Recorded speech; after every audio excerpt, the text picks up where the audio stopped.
Hi, this is Kerry Ramsay from Hello Boss Girl, and I'm looking forward to sharing with you a market fresh idea today to help enhance your online marketing communications. In fact, I'd go so far as to say that this tool I'm about to show you, which is free, could actually revolutionize the way that you look at your audience and make adjustments to your marketing plans accordingly. So I'm always looking for great ideas that help me to understand my audience better. And truly, that is one of the most important, I guess, investments that you can make in your company is understanding your audience. So the tool I'm going to talk to you about today is called PRIZM5. And PRIZM5 is an online tool. As I mentioned, it's free. It's been developed by a Toronto agency called Environics, which does market research from coast to coast. So it's a Canadian tool, and it really does offer a gold mine of information when it comes to understanding audiences. So what type of audiences are we talking about?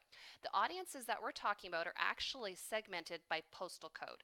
So let's say you're a hyper-local business like a hair salon in Trenton, or an accounting firm in Sterling, or a winery in the county, and you're looking to understand, perhaps let's say on a local level, your audience better.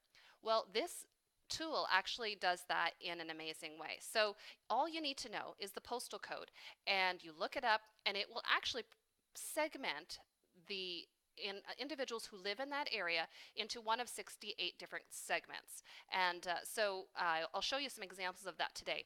And once we know what segment they live in, and by the way, this is totally provided for free through this tool, we can understand who they are, how they think, where they are, so that's of course the postal code, what they buy, so their spending habits, how to reach them, which is key for marketing, and what they like. So again, this is from coast to coast. Let's say your business is not hyperlocal and you're interested in understanding someone who lives in Okotoks, Alberta. You can do that. All you need to know is a postal code in Okotoks, Alberta. So let's take a closer look. And we're actually going to go live to the website right now. One of the things I will mention is that you have to have Flash for this. So if you don't have it downloaded, you can go to the little lock that's right beside. Oh, by the way, you find it by Googling PRIZM5, PRIZM5. You'll require Flash, so push on this little lock up here and go to Allow. So if you do that and then you reload, it will give you access to the system. So that's all. You do need Flash and you need a postal code. So we're going to start with our example right away. I know a lot of boss girls up in Sterling, so let's start with a Sterling postal code, KOK2MO. And I've actually just chosen that randomly. I don't actually know anyone who lives in that postal code except that it comes from Sterling. So let's take a look.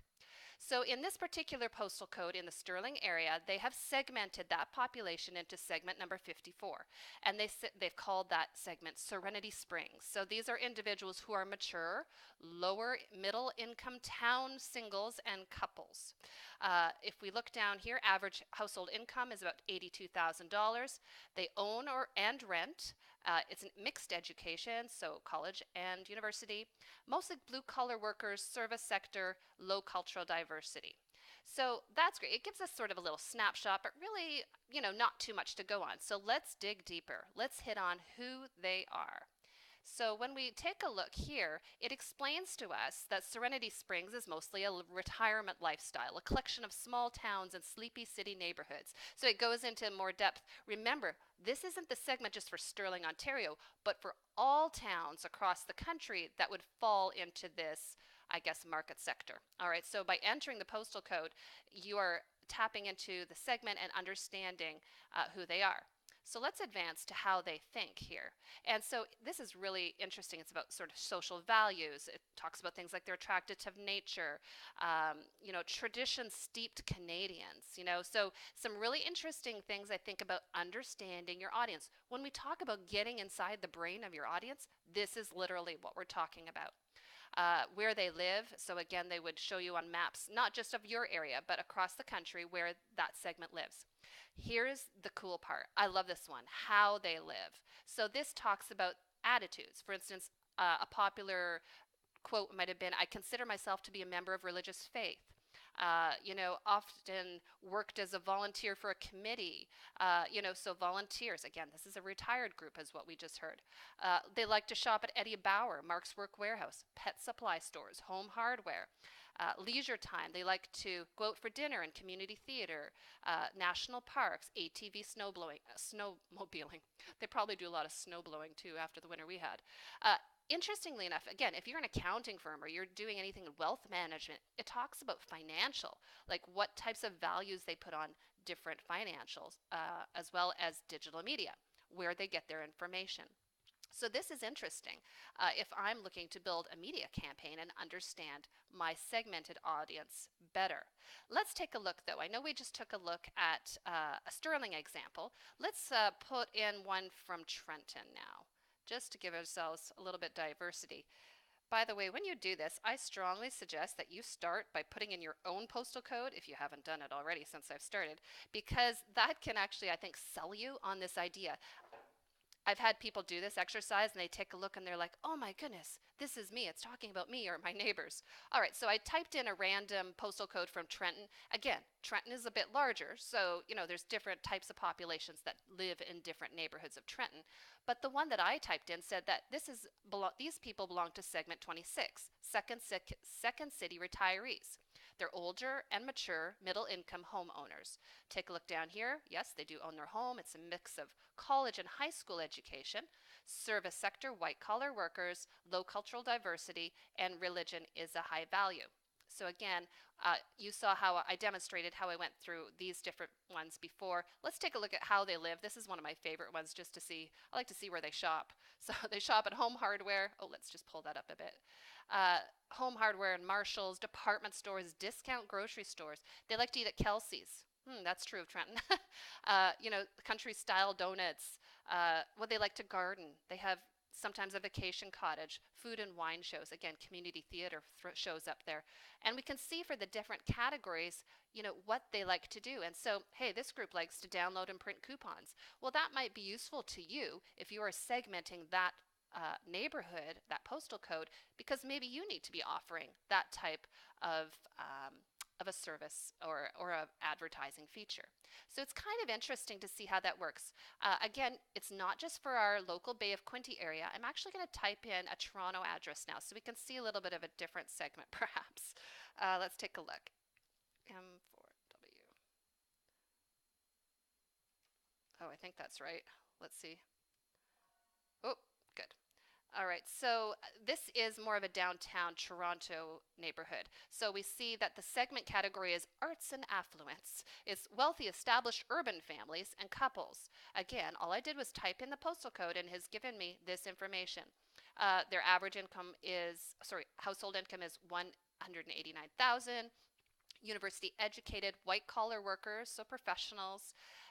Importance of aesthetics, that would be a sample of a social value. And again, if I look at my favorite one here of how they live, they're shopping at Banana Republic and Mountain Equipment Co-op, little boutiques. They use online food delivery services. They like to do yoga and ski and go to symphonies. So again, it's a little bit different than some of the other examples that we saw. So the cool thing about this type of an online market research tool is A, it's free.